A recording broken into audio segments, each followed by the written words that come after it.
Bonsoir, mesdames et messieurs. Bienvenue à cette séance du Conseil régulière de la Ville de Victoriaville. Comme je l'ai dit la première fois où on s'est retrouvé dans cette situation, c'est pas tout à fait une situation régulière, même si la séance est une séance comme on doit les tenir habituellement. C'est toujours à huis clos. Cependant, la TV-CBF est de retour. C'est une bonne nouvelle. Et on est également sur Facebook Live ainsi que sur YouTube. Alors, vous pouvez suivre la séance du conseil municipal par le biais de ces médias. Et également, les membres du conseil municipal sont avec moi par le biais du grand écran. Alors, c'est comme les dernières fois. Le public n'est toujours pas admis à l'hôtel de ville, mais vous aurez l'occasion, comme on l'a fait lors de la dernière séance du conseil, de poser vos questions. Il y a deux façons de le faire. En fait, vous pouvez aller sur le site de la Ville de Victoriaville où vous allez trouver un petit formulaire très simple à remplir pour pouvoir envoyer vos questions. Ça peut être pendant la séance du conseil. Si vous attendez à la toute fin, bien là, faut aller vite parce que nous, on va devoir vous poser on va pouvoir... faut que les questions se rendent jusqu'à moi pour que je puisse vous répondre avant la fin de la séance du conseil. Et aussi par Facebook Live, vous pouvez nous poser vos questions. Si jamais, par malheur, on m'informait tout à l'heure qu'avec Facebook Live, il y avait un petit décalage. Et si on ratait votre question, on va s'assurer de vous répondre cette semaine même pour que vous restiez pas comme ça sans réponse à votre question. Donc, je l'ai dit, la TV-CBF est de retour. On est bien heureux de les retrouver. La région de Victoriaville, on le sait, a été moindrement affectée par la pandémie. Actuellement, c'est toujours très stable. La situation à Victoriaville, c'est 10 cas. Dans toute la MRC d'Arthabasca, c'est 20 cas. Alors, quand on regarde la situation en Mauricie, centre du Québec, il y a plusieurs cas, mais c'est plus en Mauricie qu'au centre du Québec. Et même au centre du Québec, c'est plus dans le secteur de Drummondville où les gens sont touchés. Ce qui n'empêche pas qu'il faut continuer à être discipliné dans les circonstances. On sait qu'aujourd'hui même, il y a des commerces qui ont ouvert leurs portes, réouvert leurs portes. On en est bien content parce qu'on en a besoin pour que notre économie qui a été mise sur pause puisse être relancée. Cependant, il faut absolument préserver ce qu'on a comme acquis ici, c'est-à-dire moins de cas. Donc, la distanciation physique est toujours très importante. On a mis de l'affichage du côté de nos différents lieux publics. On a même des marquages au sol où on vous indique toujours la consigne de 2 mètres de distanciation. On se lave les mains. Je pense que le docteur Arruda l'a dit bien souvent. On reste à la maison le plus possible. On sort pour les besoins essentiels. Mais comme je l'ai dit, maintenant, il y a graduellement la possibilité d'avoir le déconfinement grâce à la décision du gouvernement du Québec, puis grâce au fait aussi qu'on est une région où on a été un peu moins touché. Les bâtiments municipaux, on a des questions là-dessus, bien sûr, c'est normal. C'est dès le début de la pandémie, on a pris les précautions pour nos employés et pour la population. Donc, on a fermé non seulement les bâtiments municipaux, mais également les parcs, les terrains. En fait, les parcs ne sont pas fermés, mais les jeux pour les enfants notamment, tout cela est inaccessible actuellement, comme les parcs canins, le skatepark. Jusqu'à nouvel ordre, c'est encore fermé. On n'a pas eu de consigne de la part du gouvernement du Québec pour effectuer des changements de ce côté-là. Pour ce qui est de l'hôtel de ville, il va y avoir des services de plus en plus. On va vous tenir informés au fur et à mesure qu'on va effectuer des changements de ce côté-là. On est en train de préparer l'hôtel de ville pour faire en sorte que le côté sanitaire et le côté sécuritaire soient bien respectés. Puisqu'actuellement, on le sait, il n'y a toujours pas de médicaments, il n'y a toujours pas de vaccins. Donc, on se doit d'être très, très prudent avec ces mesures-là. Donc, on va vous tenir informés, mais pour l'instant, il n'y a pas de changement. Par contre, les services essentiels sont toujours disponibles. On le sait, en ligne, vous pouvez avoir accès à tous nos services. Au téléphone, toujours le même numéro, 758-1571, au service aux citoyens. Nos gens sont au travail, mais sont en télétravail pour la plupart. La relance économique, on a fait une conférence de presse à ce sujet-là également pour aider les commerces, pour aider les industries, pour aider le milieu économique de notre ville. On a adopté différentes mesures. On entend contribuer à la relance, évidemment, par la réalisation de notre plan d'immobilisation. Je vous rappelle que pour 2020, c'est aux alentours de 20 millions de dollars qu'on a prévu en immobilisation. D'ailleurs, à compter du 11 mai prochain, il y a déjà des chantiers que vous allez voir. La vie continue. Vous allez voir des cônes oranges. Ce ne sera peut-être pas de l'envergure de l'été passé, là, je vous rassure, mais quand même, il y a des travaux qui vont se faire, notamment dans le coin de la rue Académie. Et suivez le site Internet de la Ville, toujours les informations, ainsi que nos médias locaux, pour savoir exactement quelles seront les entraves au cours de ces chantiers. La Ville a aussi décidé de prolonger la gratuité de tous les stationnements du quartier Notre-Dame, munis d'un horodateur, au moins jusqu'à la fin du mois d'août 2020. On sait que c'est pour des raisons sanitaires, parce que les gens doivent toucher aux horodateurs quand on n'a pas le téléphone, l'application par téléphone, mais aussi, on s'est dit que les commerces vont rouvrir. Pourquoi ne pas leur donner ce petit coup de main-là en faisant en sorte que, de façon exceptionnelle, on poursuive finalement la gratuité des horodateurs. Les demandes de permis, je vous le rappelle, sont toujours c'est disponible, c'est possible de les faire par courriel. Ça fonctionne bien actuellement. Il y a beaucoup de demandes. C'est sûr qu'on a eu, vous allez le voir tout à l'heure avec les statistiques, là, une baisse. Mais puisque les travaux de construction sont permis maintenant, eh bien, je pense qu'on va reprendre le cours de notre vie assez rapidement. Alors, à vic.to/permis au pluriel, vous allez trouver les formulaires. Il y a différents programmes de subvention également, tels que Réno-Quartier, qui sont disponibles pour stimuler l'économie.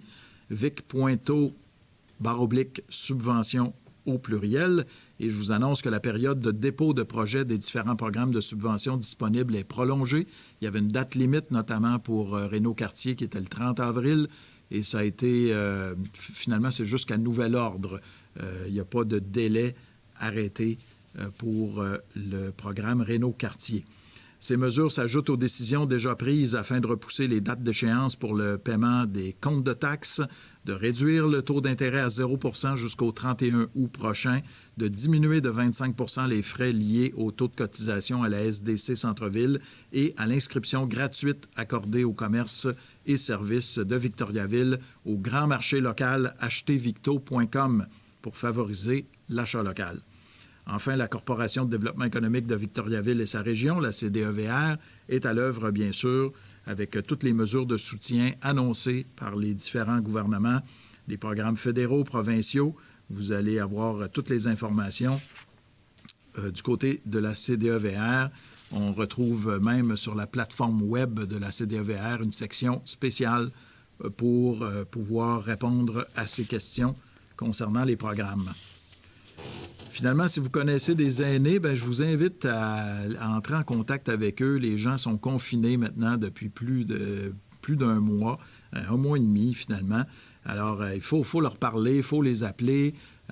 Vous allez peut-être faire l'épicerie pour des aînés, comme je le fais pour mes parents. Bien, à ce moment-là, même en respectant la distanciation physique, bien, il n'y a rien qui vous empêche de déposer les sacs, rester un peu éloigné, leur demander si tout va bien, leur parler un petit peu. Alors, ça se fait encore, les contacts, là. Mon collègue Patrick Paulin nous parlait de la différence entre la distanciation physique et la distanciation sociale. Alors, le social, on continue à le faire. C'est bien important pour faire en sorte que nos gens sentent qu'ils sont toujours appuyés. Pour obtenir les détails de toutes les mesures, si vous avez des questions, je le répète, c'est le site Internet de la Ville de Victoriaville ou encore le service aux citoyens au 758-1571. Et comme je le disais, puisque la vie continue, bien, on a une cérémonie spéciale ce soir. Bon, normalement, on aurait remis les certificats aux gens qui ont reçu ces prix, mais puisqu'on ne peut plus se rencontrer pour le moment, on va leur envoyer des certificats par la poste, mais la cérémonie se tient quand même, puisque chaque année, la Ville de Victoriaville rend hommage aux organisateurs d'événements éco-responsables. On a les certificats Monarque à leur remettre, bien que la formule est modifiée en raison de la séance à huis clos. Il y a 10 événements qui vont recevoir ce certificat témoignant des efforts accomplis en matière d'environnement. La certification Monarque permet aux organisateurs d'événements de mettre en place des actions concrètes afin de réduire les impacts environnementaux. Plusieurs actions peuvent être prises. On pense à la gestion des matières résiduelles en visant toujours le zéro déchet, le volet transport avec, entre autres, le choix du lieu, le volet alimentation saine et équitable, l'accessibilité à l'eau potable, le volet social avec des actions de niveau de l'accessibilité de l'achat local et responsable. Et je voudrais souligner que parmi les récipiendaires, plusieurs ont fait des efforts pour réduire les émissions de gaz à effet de serre émis pendant l'organisation de l'événement. Et lors de la tenue de leur événement, ils ont compensé une partie des GES émis par la plantation d'arbres via le programme Carbone boréal de l'Université du Québec à Chicoutimi ou encore via le programme de la Ville. En 2019, ce sont 244 arbres qui ont été plantés en guise de compensation. Il me fait plaisir de vous présenter les événements par niveau de certification. Étant donné la situation actuelle, tous les certificats seront transmis par la poste aux responsables de ces événements. Les 3 événements 2019 qui ont atteint le niveau de certification bronze sont cette année le colloque Bio pour tous du CETAB+, du Cégep de Victoriaville, le Grand Ménage fantastique de la ville de Victoriaville et le Grand pique-nique vert de la ville de Victoriaville. Il y a 4 événements en 2019 qui ont atteint le niveau de certification argent, soit la soirée hommage aux bénévoles de la ville, la grande marche du Grand Défi Pierre Lavoie, organisée par des médecins de chez nous, l'ExpoSat 2019 du Cégep de Victoriaville et le Panthéon de la performance de la Chambre de commerce et d'industrie des Bois-Francs et de l'érable. Du côté des événements qui ont atteint la certification or en 2019, il y en a 3. Le Forum de développement durable de Victoriaville, la remise des diplômes 2019 du Cégep et le festival Fromage, Bouffe et Tradition de Victoriaville. Alors, félicitations à toutes ces organisations, les bénévoles également qui ont fait en sorte que les certificats puissent être remis, en fait qu'on ait acquis toutes ces belles mesures pour protéger notre environnement. Merci pour votre implication et votre dévouement à rendre les événements qui se tiennent sur notre territoire plus verts et plus éco-responsables. Bravo encore une fois. J'y viens avec le rapport des permis. Je me demandais même si il valait la peine de comparer ce qui est plus vraiment comparable en raison de la pandémie de coronavirus, mais je pense que c'est quand même important que les gens sachent quels sont les effets, quels sont les impacts de cette pause économique qui nous affecte. Et oui, ça nous affecte pour le mois d'avril du côté des permis de construction, mais quand même, il y en a eu. Et il y a de l'espoir, évidemment, pour le mois de mai. On aura probablement plus de permis puisqu'il y en a qui ont tout simplement retardé la demande de permis en raison de l'impossibilité de faire des travaux. Mais maintenant que ça va être permis à la mi-mai, bien bientôt, à partir du 11 mai pour à peu près tout le monde, bien là, à ce moment-là, on aura l'occasion d'avoir probablement un retour plus à la normale. Donc, pour le mois d'avril, il y a eu 73 permis d'émis comparativement à 146 en 2019. Le nombre de logements créés est de seulement 13 comparativement à 30 et la valeur déclarée est d'un peu plus de 3 millions de dollars comparativement à près de 14 millions de dollars l'an dernier. Le permis ayant la valeur déclarée la plus élevée concerne la construction d'une habitation de 6 logements sur la rue de la Manufacture. Alors, pour les 4 premiers mois de l'année, il y a eu 209 permis d'émis comparativement à 269 l'année passée. 51 logements créés cette année, et c'est un peu plus que l'an dernier, soit 49. La valeur déclarée en 2020 est de presque de 19 millions de dollars comparativement à 29 millions de dollars au cours de l'année 2019 pour les mêmes mois. Les travaux de colmatage des nids de poules se poursuivent. Depuis plusieurs semaines, on a des équipes qui s'activent à temps plein pour colmater les nids de poules. On vous le dit, on vous le répète, quand vous en apercevez, surtout les plus gros, s'il vous plaît, prenez des photos, vous pouvez nous les envoyer sur le site Internet de la Ville de Victoriaville. Il y a même une section spéciale nid de poules.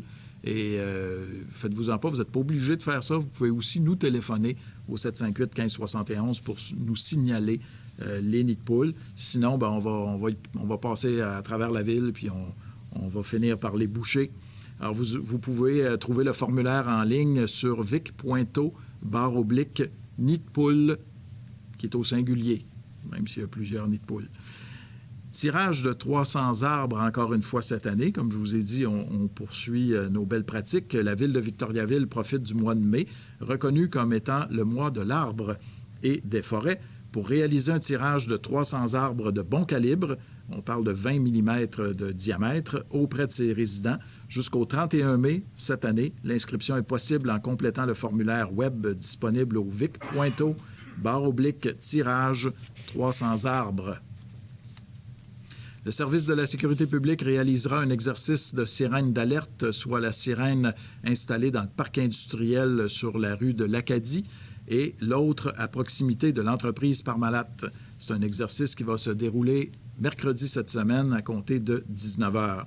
Les citoyens se trouvant à plus ou moins 600 mètres des sirènes les entendront en continu pendant 1 minute dès 19 h pour marquer le début de l'exercice. Puis, à 19h15, ce sera en alternance pendant 1 minute pour signaler la fin de l'exercice. Donc, ne vous inquiétez pas, c'est un exercice. Il faut pratiquer, la faire sonner une fois par année, la sirène d'alerte. Dans le cadre des semaines sur le transport actif, la Ville de Victoriaville vous invite à participer en famille à un jeu questionnaire sur le transport actif. Vous pouvez tester vos connaissances sur les bonnes habitudes à prendre lors de vos déplacements à pied ou à vélo. Répondez au jeu questionnaire d'ici le 9 mai. Plusieurs prix sont à gagner. C'est un concours à vic.to/concours/transport actif 2020. Aussi, du 11 au 17 mai aura lieu la Semaine québécoise des familles. Pour la souligner et considérant les contraintes organisationnelles engendrées par la pandémie, la Ville va quand même profiter de cette semaine spéciale pour proposer des activités virtuelles aux familles. D'ailleurs, le thème cette année fourni par le Réseau pour un Québec famille est « Concilier famille et travail. Ensemble, c'est possible ». Une programmation spéciale sera dévoilée dans les prochains jours et j'invite les gens à y participer en grand nombre. Et là, je pense que c'est ma dernière information pour le moment. C'est le 25e anniversaire de l'inauguration de la bibliothèque Charles-Édouard Mayotte aujourd'hui même. C'est le 4 mai 2020 qui marque le 25e anniversaire de la bibliothèque. En 1995, la bibliothèque était inaugurée. C'était une bibliothèque qui portait, on le sait, on a décidé de lui donner le nom de l'abbé Charles-Édouard Mayotte, considéré comme l'historien des Bois-Francs. À tout le personnel, à tous les abonnés, bon 25e anniversaire et nous avons tous très hâte de pouvoir accueillir à nouveau les abonnés à l'intérieur de la bibliothèque. On sait qu'il s'y tient aussi habituellement plusieurs activités, mais vous savez aussi que vous avez l'occasion de quand même vous procurer des livres par la voie de l'Internet sur le site de la Ville de Victoriaville. C'est possible d'aller trouver des documents qui sont disponibles également, des titres qui sont disponibles par le biais du prêt numérique. Et d'ailleurs, je pense que M. Verville a répondu à des questions de journalistes là-dessus et ça connaît un bon succès. Donc, n'hésitez pas à utiliser nos services dans ce sens-là. Voici pour l'introduction. Maintenant, les présences, je vois à l'écran ici que nous formons quorum. Bienvenue, chers collègues, à cette séance du Conseil. Maître Arcan, nous pouvons procéder avec l'adoption de l'ordre du jour, mais je crois qu'il y a des modifications. Oui. Pardon, il y aura des ajustements à l'ordre du jour initialement transmis. Alors, il y aura 2 ajouts à 15.1 et à 15.2. On parle de suspension. Et un retrait de dernière minute qui est au sujet 12.8.2, recommandation du comité de toponymie. Alors, on reportera à la prochaine séance ce sujet-là. Parfait. Je prendrai un proposeur pour l'adoption de l'ordre du jour, M. Côté, appuyé par M. Poisson. 3.1, approbation des procès-verbaux des séances tenues les 6 et 20 avril 2020. Alors, si ça convient, je prendrai j'en prendrai la proposition par Mme Moreau et Mme Lambert. 4.1. Proclamation de la Journée internationale contre l'homophobie et la transphobie. Ce sera le dimanche 17 mai prochain. Alors, c'est une demande d'appui formulée par le comité LGBT+, à l'effet de proclamer le dimanche 17 mai 2020 la Journée internationale contre l'homophobie et la transphobie. Attendu que la Charte des droits et libertés de la personne reconnaît qu'aucune discrimination ne peut être exercée sur la base de l'orientation sexuelle, attendu que le Québec est une société ouverte à toutes et à tous, y compris aux communautés LGBT+, attendu qu'il existe un large consensus contre la discrimination et plus particulièrement contre l'homophobie, attendu que le 17 mai 2020 sera la Journée internationale contre l'homophobie et la transphobie, attendu qu'il y a lieu d'appuyer les efforts du comité LGBT+, dans la tenue de cette journée. En conséquence, il est résolu de proclamer le dimanche 17 mai 2020 comme étant la Journée internationale contre l'homophobie et la transphobie. De plus, la ville de Victoriaville arborera sur son mât le 17 mai le drapeau arc-en-ciel qui est le drapeau de la communauté LGBT+. Alors, est-ce que j'ai un ou une proposeur? Madame Lambert propose, appuyé par Monsieur Poisson. Merci. À 4.2, proclamation de la Semaine québécoise des familles. Cette fois, nous procédons à la proclamation de la Semaine québécoise des familles qui se tiendra du 11 au 17 mai prochain. Attendu que la ville de Victoriaville possède une politique familiale depuis 1996, attendu que cette politique exprime la volonté du conseil municipal de s'engager à favoriser le mieux-être des familles, attendu que la ville de Victoriaville est reconnue municipalité amie des enfants depuis 2011 en raison de l'accréditation délivrée par le Carrefour Action municipale et famille, attendu que la Semaine québécoise des familles est d'envergure nationale et qu'elle souligne l'importance de la famille, attendu que cette année, les familles victoriavilloises, à l'instar de familles à travers le monde, doivent faire preuve de résilience face à la pandémie COVID-19 et surmonter nombre de défis, attendu que ce contexte particulier, en dépit des difficultés qu'il engendre, change la cadence du quotidien et donne ainsi l'occasion aux parents de passer plus de temps avec leurs enfants et de ramener la cellule familiale si chère au premier plan de notre société. En conséquence, il est résolu d'approuver, de proclamer la semaine du 11 au 17 mai 2020 comme étant la Semaine québécoise des familles. Est-ce que j'ai un proposeur, M. Paulin propose et M. Fréchette appuie.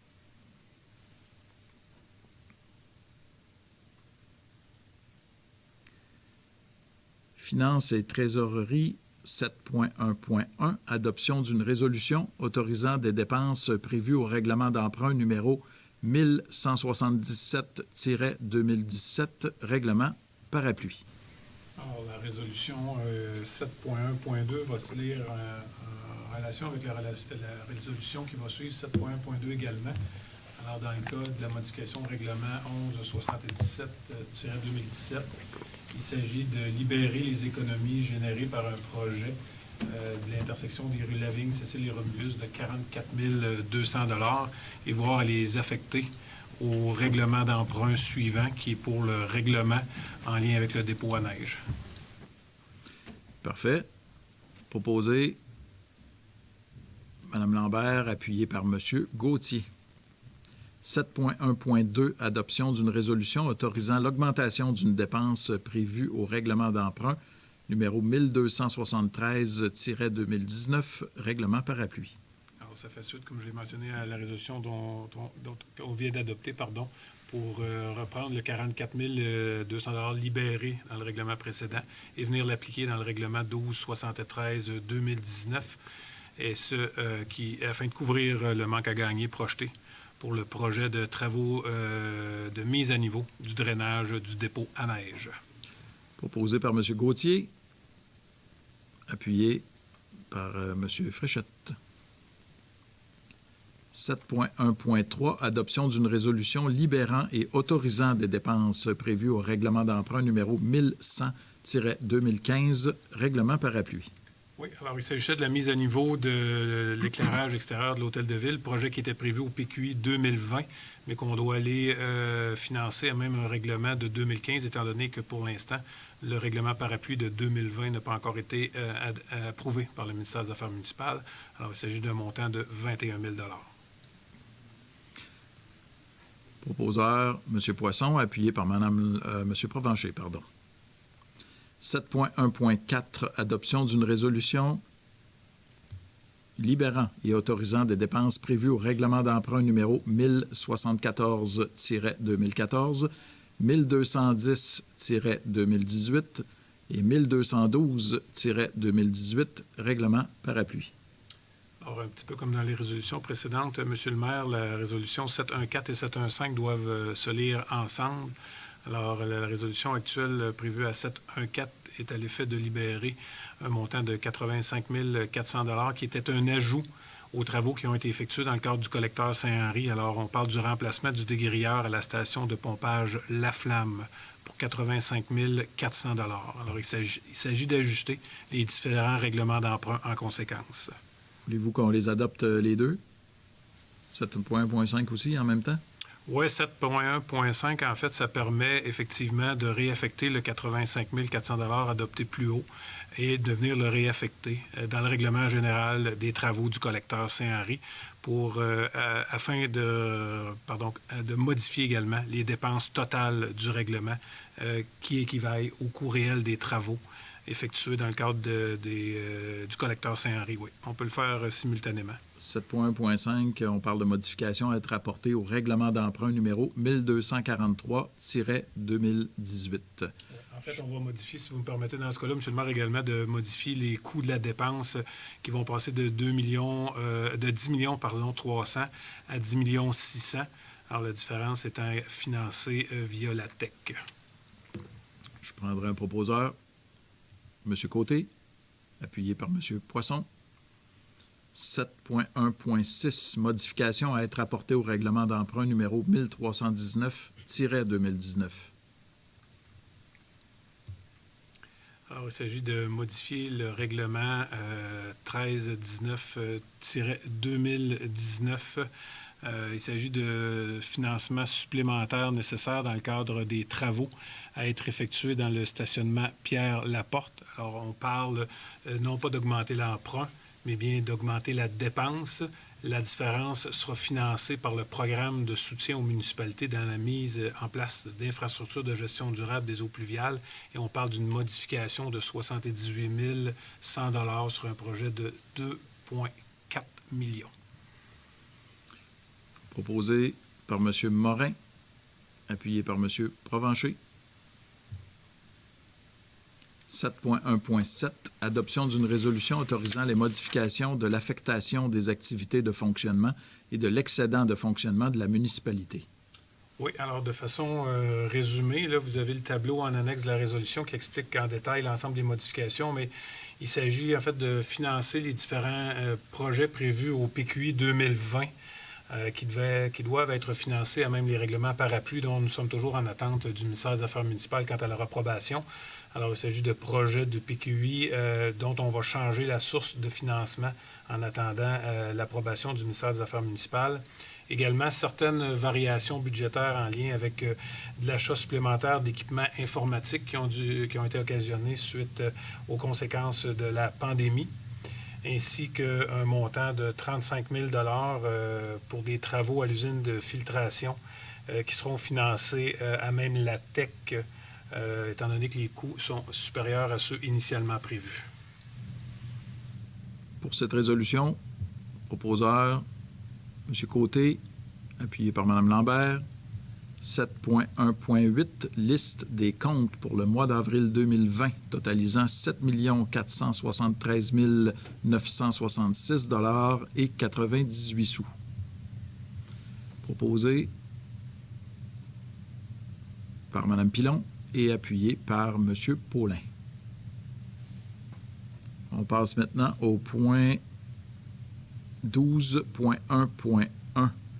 Dépôt auprès du ministère des Affaires municipales et de l'Habitation de la programmation de travaux prévus pour les années 2019 à 2023 dans le cadre du programme de la taxe sur l'essence et de la contribution du Québec, la TEC, pour les infrastructures d'eau potable, d'eau usée et de voirie locale. Il s'agit s'agit d'approuver la programmation numéro 2 des travaux dans le cadre de la TEC 2019-2023 qui doit être présentée au ministère des Affaires municipales et de l'Habitation afin d'obtenir la contribution financière pour ces travaux. On parle d'un montant prévu dans la subvention de 2019 à 2023 d'un montant de 16 873 686 $. On a besoin d'une résolution? Oui. Proposée par M. Poisson, appuyé par M. Fréchette. 12.1.2. Soumission reçue en vue de l'exécution des travaux de réaménagement de l'intersection des rues Romulus, Lavigne et Cécile. Alors, soumission de Excavation Tourigny Incorporée, 256 627,90 $. Groupe Gagné Construction, 253 637,75 $. L4 Construction, 252 295,5 $. Et Cintra, Région Centre du Québec, 198 181,12 $. Alors, la plus basse soumission étant conforme, M. François Gingras, ingénieur chez Service EXP, recommande que le contrat soit accordé à Cintra, Incorporé Région Centre du Québec, au prix unitaire soumis de 198 181,12 $, taxes non incluses. Proposé, Mme Moreau, appuyée par M. Gauthier. 12.1.3, soumission reçue en vue de l'exécution des travaux d'égout et de voirie sur la rue Saint-Denis dans le cadre du projet de drainage du dépôt à neige. Ensuite, au rapport de M. Michel Bérubé de chez Pluritech qui résume les soumissions comme suit. Alors, Cité Construction TM, 836 285,50 $. TGC, 719 232 $. Cintra, Région Mauricie, Centre du Québec, 680 948 $. Excavation Tourigny, 644 974,95 $. La Sablière de Warwick, 596 706,65 $. Et Groupe Gagné Construction, 593 563,82 $. Alors, la soumission de Groupe Gagné Construction étant la plus basse soumission conforme, il est recommandé que le contrat leur soit octroyé au prix unitaire soumis. Proposé, M. Provencher et Mme Pilon. 12.1.4, soumission reçue en vue de l'exécution des travaux de réaménagement du stationnement Pierre-Laporte. Alors, la soumission de Cité Construction TM est au montant de 2 632 897,17 $. Les excavations Yvon Houle et Fils, 2 241 120,31 $. La Sablière de Warwick, 1 870 435,50 $. Excavation Tourigny, 1 806 614,94 $. Cintra, Région Mauricie, Centre du Québec, 1 797 950 $. Et Groupe Gagné Construction, 1 754 903,24 $. Alors, suite à l'analyse des soumissions, il apparaît que la soumission de Groupe Gagné est conforme et est la plus basse. Il est donc recommandé de leur octroyer le contrat au prix de 1 754 903,24 $. M. Côté est appuyé par M. Paulin. 12.4.1, rapport du Comité consultatif d'urbanisme de la Ville de Victoriaville relatif à des projets ayant trait au plan d'implantation et d'intégration architecturale, PIIA. Nous avons 4 projets pour le mois de mai. Alors, projet de la compagnie 2945-6308 Québec Inc. pour le 112 rue Thibault. Il s'agit de la construction d'un bâtiment résidentiel de 3 étages et de 6 logements.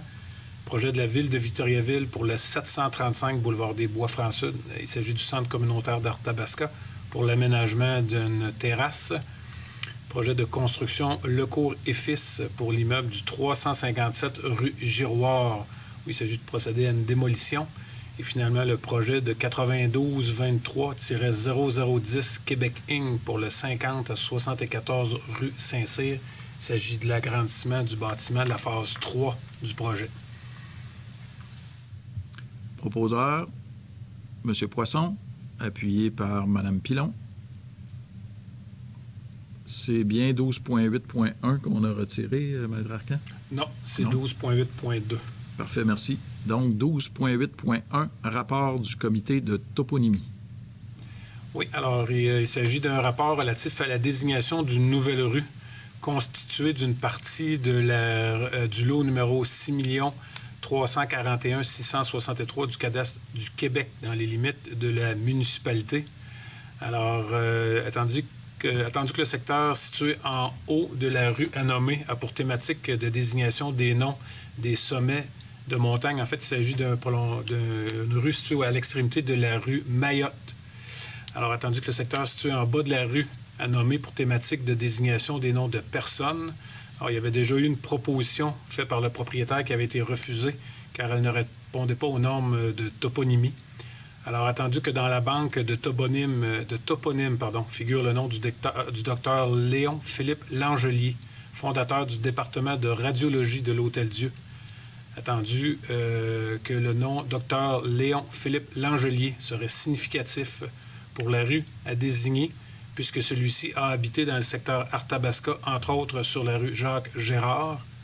Attendu toutefois que le nom Léon-Philippe Langelier est très long pour un nom de rue et que Docteur Langelier, un nom d'usage connu du personnage qui est moins long que son nom complet, mais qui permet de le reconnaître. Alors, il est recommandé d'approuver le rapport du comité de toponymie de manière à attribuer le toponyme suivant, c'est-à-dire rue Docteur Langelier, au projet situé à l'extrémité de la rue Mayotte.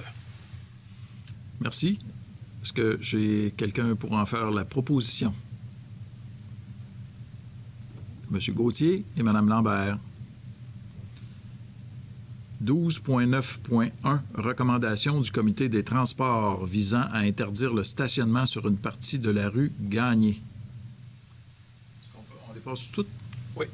Parfait. De 12.9.1 à 12.9.6. Alors, la première étant, comme je l'ai dit, une interdiction de stationnement sur une partie de la rue Gagné. La deuxième, la rue Paris. La troisième, la rue Crochetière. La quatrième, la Grande Place. Ensuite, la rue Édouard. Et finalement, la rue.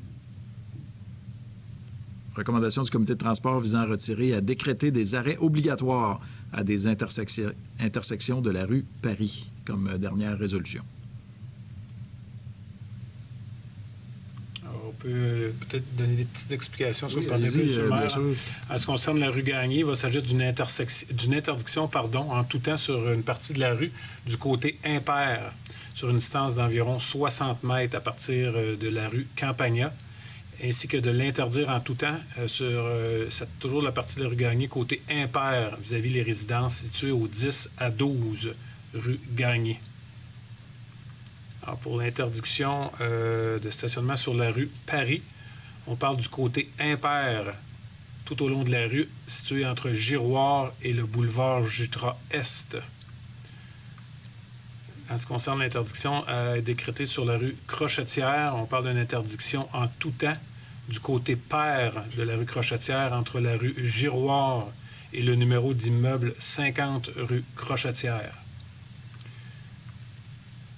Pour l'interdiction sur la rue de la Grande Place, également une interdiction en tout temps du côté pair de la rue de la Grande Place, et ce entre le boulevard Arthabasca et la rue Paris.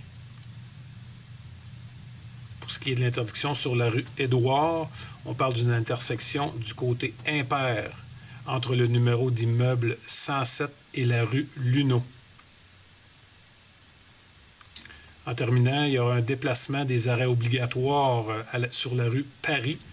Alors, l'arrêt présentement était situé entre l'intersection des rues Paris et Quesnel. Alors, l'arrêt sera déplacé pour l'installer à l'intersection des rues Paris et de la Grande Place. Alors, on pourrait avoir un seul et unique proposeur et secondeur, M. le maire, à votre convenance pour l'ensemble des résolutions du comité de transport. Parfait. J'ai M. Côté, appuyé par M. Provencher. Il y avait plusieurs mains. Maintenant, on passe au point 13.1.1. Demande à être formulée afin de conclure une entente avec le ministère de l'Environnement et de la lutte contre les changements climatiques en vue de l'exécution de travaux dans le cadre de la restauration du réservoir Baudette sur des terrains appartenant aux 10 ministères. Alors, il s'agit d'une des conditions émises par le gouvernement fédéral dans le cadre de la subvention qui a été annoncée, M. le maire, l'année dernière, dans le cadre de la restauration du réservoir Baudette, à l'effet que la municipalité détienne une entente avec le propriétaire des terrains, c'est-à-dire le ministère de l'Environnement et de la lutte contre les changements climatiques. Alors, il s'agit d'autoriser la négociation et la conclusion de l'entente qui va permettre à la Ville de construire les infrastructures projetées du projet de restauration du réservoir Baudette, de régulariser l'utilisation de la prise d'eau existante, de réaliser annuellement des opérations de dragage dans le réservoir Baudette, et de permettre l'accès aux infrastructures visées pour une période minimale de 20 ans après la réalisation des travaux, le tout étant renouvelable automatiquement. Alors, il s'agit d'autoriser M. Joël Lambert à négocier et conclure l'entente entre la municipalité et le ministère de l'Environnement en vue de pouvoir effectuer les travaux.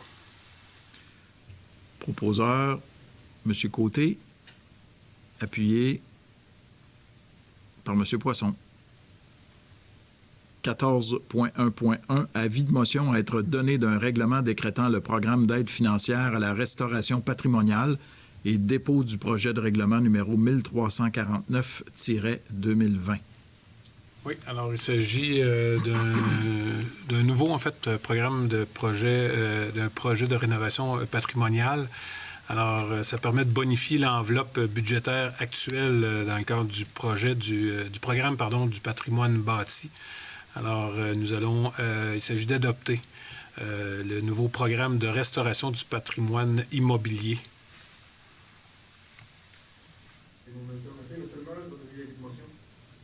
Merci, M. Côté. 14.1.2, autre avis de motion, cette fois à être donné d'un règlement modifiant le règlement numéro 1314-2019 relatif à la circulation, au stationnement, à la sécurité et à l'usage des voies publiques et des véhicules routiers et dépôt du projet de règlement numéro 1350-2020. Alors, il s'agit entre autres de voir à fixer la limite de vitesse maximale de 40 km/h dans des quartiers et à décréter des sens uniques tel qui a été recommandé par le comité de transport. C'est un avis de motion? Oui. C'est qui d'habitude, là? Je vais donner la motion, M. le maire. Merci. Paulin.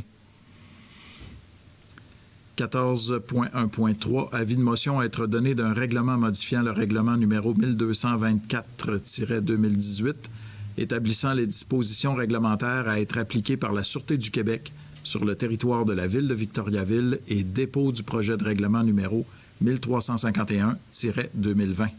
Alors, le règlement numéro 1224-2018 est celui qu'on appelle communément le G200, c'est-à-dire le règlement applicable par la Sûreté du Québec.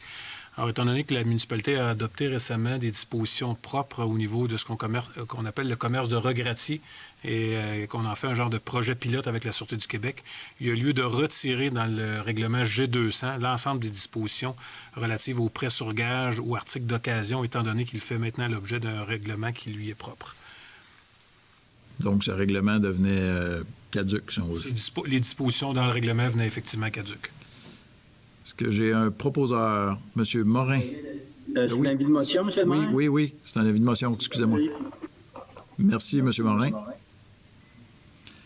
14.1.4, adoption du règlement numéro 1340-2020, décrétant la division du territoire de la municipalité en 10 districts électoraux en vue de l'élection générale de novembre 2021.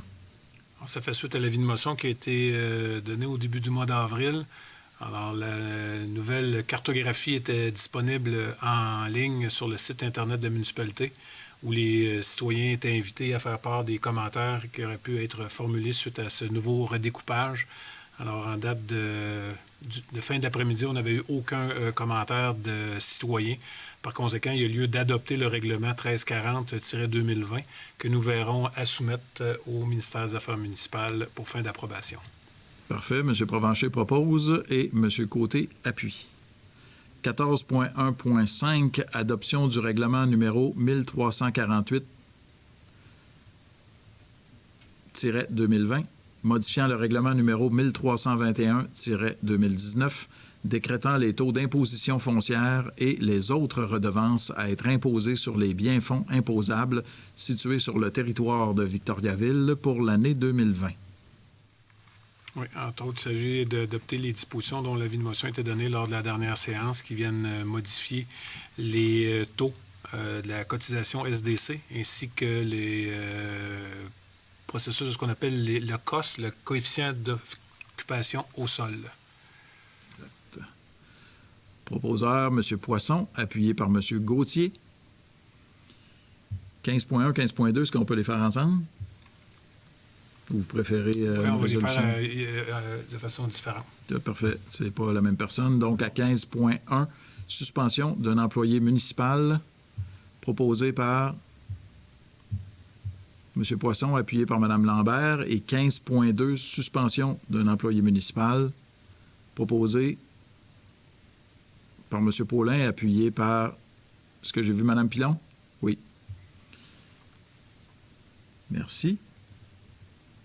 16.1, intervention des membres du conseil municipal. J'avais tout d'abord M. Yannick Fréchette. Es-tu au courant, Yannick? C'est tes collègues qui m'ont dit ça. Je sais que tu as manqué de batterie lors de notre réunion précédant le conseil, mais on m'a dit que tu voulais nous jaser des 5 à 7. Oui. Est-ce que le son est bon? Oui, on t'entend bien. Parfait. Parfait. Bon, merci, M. le maire, de me permettre de parler d'un beau projet citoyen. En fait, faire l'historique du projet, c'est un groupe de citoyens dans ma rue, la rue Imbeau, dans mon quartier. Donc, depuis le 20 mars, j'ai un Junior Lahaye. Je sais je pense qu'il ne voulait pas que je nomme son nom parce qu'il est timide, mais c'est fait. Fait que Junior, tu vas l'assumer. Donc, depuis le 20 mars, à 8h30, il y a de la musique à tous les soirs pendant 10 minutes de temps. Donc, depuis, ça doit faire au-dessus de 50 jours qu'il fait ça à tous les soirs. Ça a créé un bel esprit de solidarité chez les citoyens. Donc, avec de fil en aiguille, mais là, les citoyens ont pris possession du devant de terrain. C'est un rendez-vous à tous les soirs à 8h30. Donc, un bel événement. De fil en aiguille, on a jasé, puis on a dit que ce serait le fun d'organiser une sorte de 5 à 7, 5 à 7 de bout de terrain. Donc, les voisins s'installent au bout du terrain, fait une petite bouffe, un petit verre de vin, puis socialisent ensemble. Donc, l'idée était bonne. Suite à ça, j'ai dit, pourquoi pas l'étendre au niveau de mon district. Donc, j'ai vérifié au niveau de mon district, dans certaines personnes que je connais. Donc, les gens ont trouvé l'idée intéressante. De là, jeudi passé, je l'ai présenté à mes collègues municipaux, donc les élus ici présents. De fil en aiguille, ils ont trouvé l'idée vraiment intéressante. Donc, on a décidé de l'emmener au niveau de la ville. Donc, la ville, dans le fond, est le relais d'un projet citoyen qui a parti d'une rue, d'un quartier, d'un district à l'ensemble de la ville. Donc, ça a évolué rapidement depuis, je dirais, vendredi passé. La date de l'événement va être le 8, le vendredi qui vient. Je sais que c'est rapide, mais en même temps, je voulais quand même profiter de l'occasion que Warwick fait le même type d'événement. Donc, c'est le 5 à 7 sur le balcon. Donc, pour moi, par solidarité au niveau de la région, c'est important de sortir dans le même moment avec eux. Donc, le faire ensemble. Oui, c'est court, mais on regarde tout le monde ensemble. Je pense que c'est une belle vitrine qu'on a, M. le maire, que vous m'offrez pour en parler à la population. Vendredi, qui s'en vient, donc 5 à 7 ensemble. Prenez possession du bout de votre terrain. Installez votre chaise de parterre. Socialisez avec les gens autour de vous. Donc, c'est vraiment un esprit de solidarité. Et un esprit de solidarité avec nos producteurs locaux aussi. parce que l'idée qui vient en arrière de ça, c'est qu'on veut inciter les gens à découvrir nos producteurs locaux, les supporter dans la situation qu'ils vivent actuellement. J'ai des gens, les microbrasseries, qui ont justement commencé ça vendredi passé, donc service à l'auto. Donc, les gens peuvent aller se procurer des bières d'ici. Je sais qu'il y a plein de belles choses, plein de belles initiatives qui se passent présentement sur le territoire pour s'assurer de faire connaître nos produits locaux. Donc, pour nous, c'est une façon de vraiment signer de façon concrète une volonté municipale d'encourager les gens à investir ici, dans la région. Donc, le 5 à 7, vendredi, c'est une rencontre pour tous. On fait ça dans la simplicité. Donc, puis moi, je souhaite qu'à partir du 8 mai, que là, on lance l'idée, on lance le mouvement, mais que chaque citoyen prenne le relais, initie cette idée-là, qu'elle puisse perdurer durant l'été. Donc, peut-être qu'on va recréer un événement plus officiel durant l'été, mais le 8 mai prochain, c'est vraiment le lancement du mouvement. Puis, je remercie mon collègue Yannick Poisson parce que dans la foulée de tout ça, ça a pris honnêtement beaucoup, beaucoup d'ampleur. Puis je suis très heureux. Donc, j'ai demandé à mon collègue de me donner un petit coup de main parce que je voulais quand même qu'il y ait l'animation. Puis, Yannick va me donner les derniers détails, là, s'il peut vous en parler. J'ai pas tous les détails. Il a finalisé ça aujourd'hui. Donc, je pense qu'il y avait une belle annonce à nous faire. Oui, super belle activité, super belle initiative, Yannick. Félicitations à toi et ta gang de ta rue et de ton quartier là, pour tout ce que vous avez fait. Bon, évidemment, lorsqu'il y a moyen de faire de l'animation, je ne sais pas pourquoi on pense à moi. Donc, je vérifie du côté de Warwick, là, 5 à 7 sur le balcon. Et eux, ils avaient un spectacle de prévu dans le cadre de leur initiative. Là, c'est un spectacle de Show You, band de cover, top 40, beaucoup de rétro. Ça danse pas mal, là, c'est vraiment festif. Et je vérifiais avec eux s'il y a la possibilité que les gens de Victoriaville puissent également bénéficier de ce feed-là. Alors, ça va être possible là, via la page Facebook du 5 à 7 sur ton balcon et via monvicto.com, là, la page, le site web de la radio. On m'a dit que ce serait en direct par là. Donc, les gens vont pouvoir faire 5 à 7, manger local et écouter local en plus. Donc, ça risque d'être une belle journée. Espérons que le beau temps nous suive. Oui, ça, le beau temps, la technologie ne le contrôle pas encore. Mais ça va être un bel événement. Puis je suis content que Warwick, là, dans le fond, nous offre la possibilité aussi de s'associer à eux au niveau musical. Donc, c'est vraiment un beau mouvement régional qu'on voulait faire. Donc, oui, c'est rapide, c'est vendredi, mais chaque citoyen, s'il partage l'information chez leurs amis, je pense que c'est le meilleur véhicule de promotion. Donc, j'encourage les gens dans le quartier de parler à vos voisins, installez votre table à pique-nique, installez-vous. Puis profitez de l'occasion d'être ensemble. Reprenons possession de la rue et tout va bien aller. Fait qu'on l'entend souvent. Monsieur le maire, si vous me permettez, j'aurais peut-être remercier des gens, dans le fond, qui sont inspirés, qui m'inspirent dans mon quartier. Je fais différents projets, puis ils sont souvent en rendez-vous quand je les interpelle. Donc, c'est sûr, je vais commencer avec Flavie Fréchette. Donc, il y en a pas Thibodeau, Mélanie Michel, Caroline Lénès, Anne-Sophie Lebrun, José Chaberlan, José Paquette, Junior Lahaye, Pascal Desrochers, Carl Fournier qui nous donne un sacré bon coup de main au niveau du vidéo. J'ai Dominique Poulain, commissaire au niveau de l'agriculture, qui m'a guidé un peu dans ce projet-là aussi. Donc, on voulait donner une valeur ajoutée pour nos producteurs locaux. Donc, voilà. Je vous invite ce vendredi 5 à 7 au bout de votre terrain. Bravo. Merci beaucoup pour cette initiative, surtout quand ça vient des citoyens. On le dit souvent, hein, on n'a pas l'apanage nécessairement de toutes les bonnes idées. Les gens ont le goût de se revoir, évidemment, tout en gardant la distance qui est préconisée. On le sait. Alors, quand Yannick nous dit on va être ensemble, bien ensemble à distance, mais il en demeure pas moins que dans nos rues, dans la ville de Victoriaville, si on est sur notre terrain, bien, ça arrive souvent qu'on voit nos voisins. Alors là, c'est absolument possible de faire ça tout en gardant les distances. Oui, tu voulais dire quelque chose, Yannick? Oui, bien, tout ça est possible parce qu'on a été très, très disciplinés, M. le maire. Hein? Oui. Donc, il faut comprendre qu'on arrive avec un beau projet comme ça. Parce qu'au niveau de la région, on était très disciplinés avec ce que le gouvernement nous a demandé. Donc, c'est ce qui fait qu'on peut commencer à sortir à l'extérieur. Puis, encore une fois, on va respecter ce que le gouvernement demande au niveau sanitaire. Donc, je suis convaincu que ça va très, très, très bien se passer. Puis, on va continuer à reprendre une vie, autrement dit. Puis, on est déconfinés, mais je pense qu'on ne retournera pas en arrière. Donc, on a très bien fait les choses jusqu'à présent. Puis, je suis vraiment certain qu'on va continuer dans ce sens-là. Juste vous dire comment ça évolue rapidement. Le projet, là, en vous parlant, je viens d'avoir une petite réponse là, des Tigres de Victoriaville. Donc, surveillez les réseaux sociaux. Il y a quelque chose qui se prépare avec les Tigres de Victoriaville pour vous parler de l'événement au cours de la semaine. Donc, je l'apprends ça en même temps que vous en direct. C'est parfait, on va suivre ça, effectivement. Merci beaucoup. Monsieur Paulin, vous aviez aussi un sujet à partager avec la population.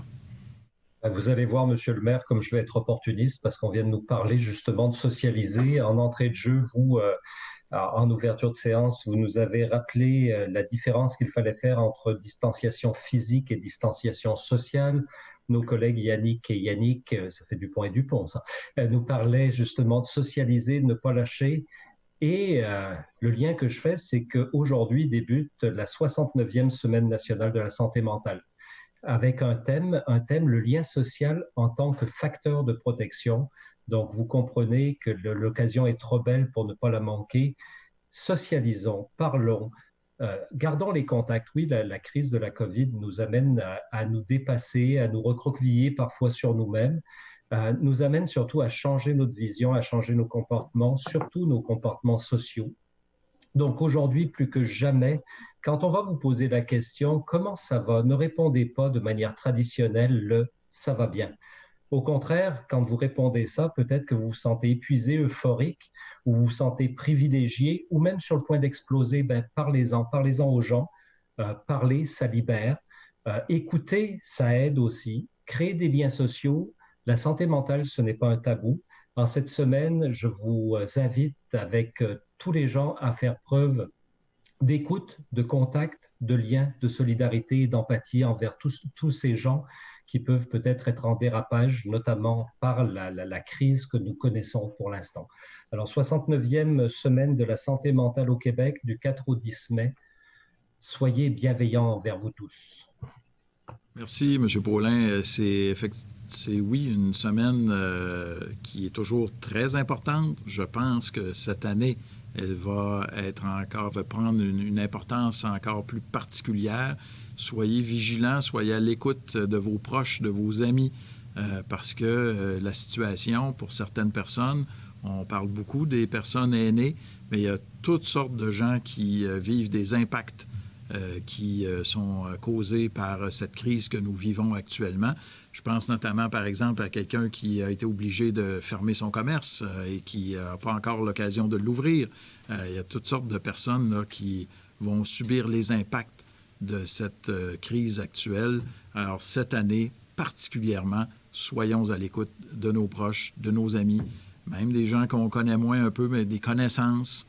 C'est important de bien les référer aux bonnes personnes qui vont pouvoir leur venir en aide. Alors, merci, M. Paulin, de nous avoir sensibilisés à cette situation. Si je n'ai pas d'autres interventions de la part des membres du conseil municipal, nous allons maintenant procéder à la période de questions. C'est M. Verville qui pose toutes les questions, mais ce sont des questions qui proviennent des citoyens et citoyennes de la ville de Victoriaville, soit par le biais de notre petit questionnaire qui se trouve sur le site Internet ou encore sur Facebook Live. Alors, je vous écoute, M. Verville. Bien, merci, M. le maire. On a 4 questions ce soir. Donc, la première nous provient de M. Simon Allaire. Sa question se lit ainsi.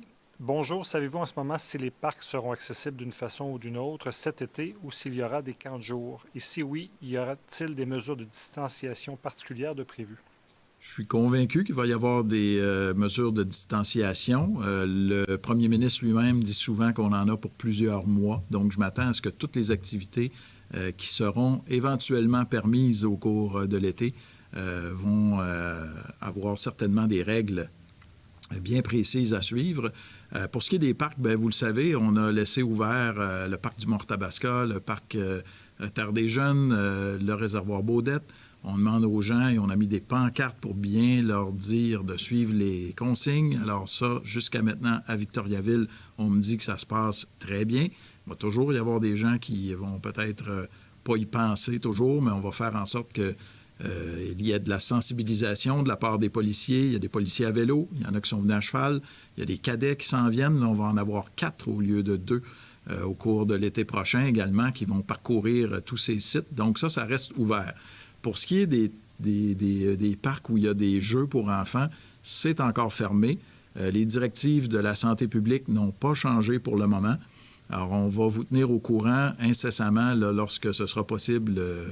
Dès que nous aurons la permission de le faire, c'est certain qu'on va procéder aux modifications. Et pour ce qui est des camps de jour, il y a des discussions. Ça fait déjà un bon moment là, qu'on discute avec le gouvernement là-dessus. Les municipalités sont impliquées dans la négociation et dans les discussions. Et le conseil municipal se penche sur la question également. Alors, on va voir ce que le gouvernement va proposer, va donner comme instruction pour les camps de jour. Et là aussi, dès que possible, en fait, le plus rapidement possible, je le souhaite parce que ça s'en vient vite, nous aurons des informations à vous donner sur la tenue ou non des camps de jour. Merci, M. le maire. Prochaine question. En fait, vous répondez beaucoup là, par les explications que vous venez de nous offrir, mais la question provient de M. Claude de Bellavance-Morissette. Quand prévoyez-vous l'ouverture des bibliothèques? Bibliothèque, c'est la même chose. On n'a toujours pas la permission de la part de la santé publique là, pour procéder à l'ouverture ni de bibliothèque, ni les lieux sportifs, par exemple, qu'on pense à... Il n'est pas question d'aller jouer au soccer, là, même s'il commence à faire beau, ou au baseball. Alors, la bibliothèque, c'est pas permis pour le moment. Comme je l'ai dit au début, à l'introduction de la séance du Conseil, il y a la possibilité quand même d'avoir les prêts numériques.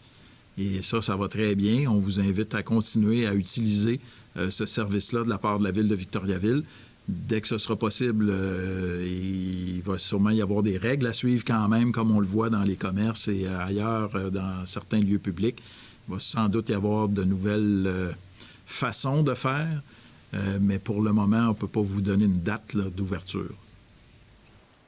Question maintenant de M. Marc Joseph du Comité citoyen Circulation rue de la Grande Place. Il nous dit « Qu'en est-il des actions prévues dans le secteur Grande Place pour mieux gérer la circulation automobile? Avec les mesures de confinement, on retrouve plus de cyclistes et de piétons. Les actions promises seront-elles réalisées? » Oui. Je ne sais pas de quelles actions promises vous parlez, mais si vous faites allusion à la consultation publique qui a eu lieu, on a pris en compte les demandes des citoyens et citoyennes de ce secteur. Le comité des transports s'est penché sur la question. Il va y avoir la limite du 40 km/h. Il va y avoir des aménagements également pour les piétons, les cyclistes qui seront différents de ce qu'on connaît actuellement. Traverse piétonnière dans ce secteur-là également.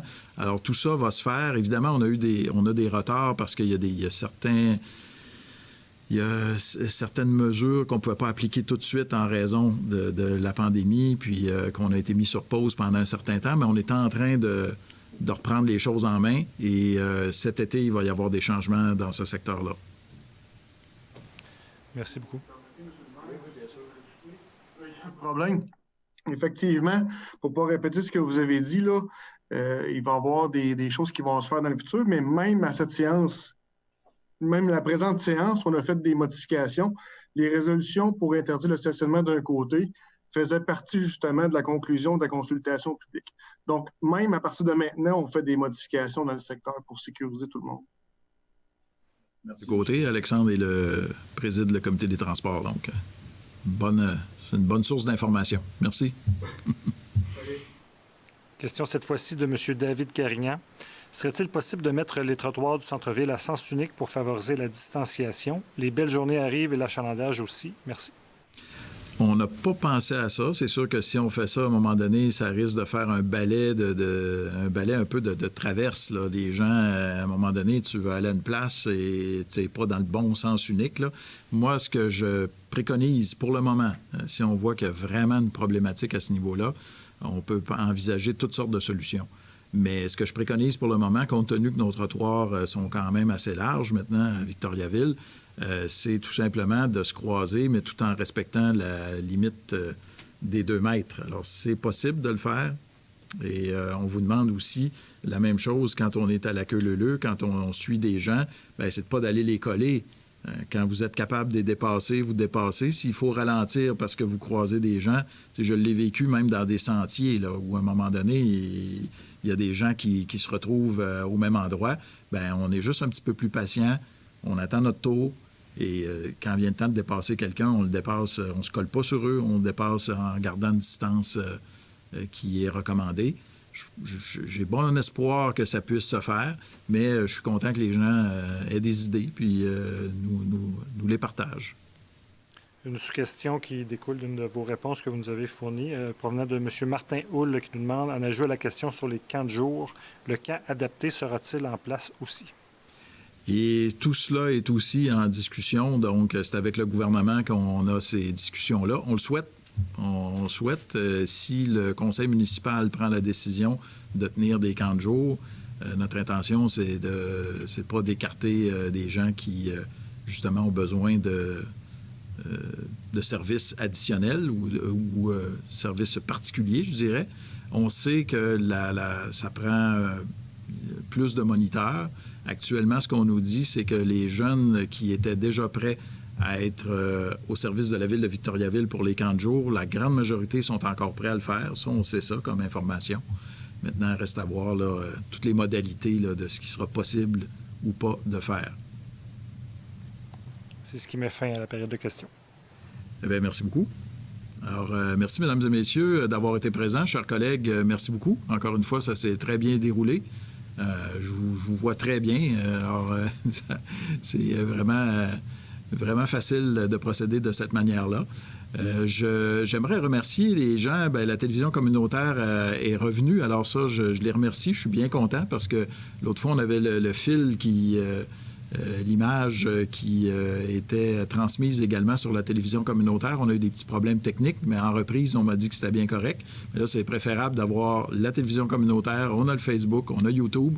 On est bien content que le plus de monde possible puisse avoir accès à la séance du conseil municipal. La démocratie est en marche. Donc, on continue dans ce sens-là à être le plus transparent possible. Mais je veux remercier également les gens qui sont ici. Vous voyez, vous entendez, vous voyez, je ne sais pas si vous le voyez, mais vous entendez Charles qui est présent avec moi. Maître Arcan aussi, qui est présent pour ces séances de conseil. Jean-François qui s'occupe de toute la technique qui fait en sorte que vous puissiez avoir l'image sur Facebook, sur YouTube. Moi, je ne serais pas capable de m'organiser avec ça. Ça nous prend des gens pour s'occuper de tout ça, que ça se fasse correctement. Donc, merci d'être là. On me dit que le mois prochain, on devrait récupérer une interprète pour le langage des signes. En tout cas, on travaille là-dessus. Je sais que ça fait quelques séances là, qu'on n'a pas pu vous présenter la séance de conseil traduite ou interprétée par le langage des signes, mais on travaille pour faire en sorte qu'on puisse à nouveau pouvoir s'adresser aussi aux gens qui sont malentendants. Donc, merci à tout le monde d'avoir été présent.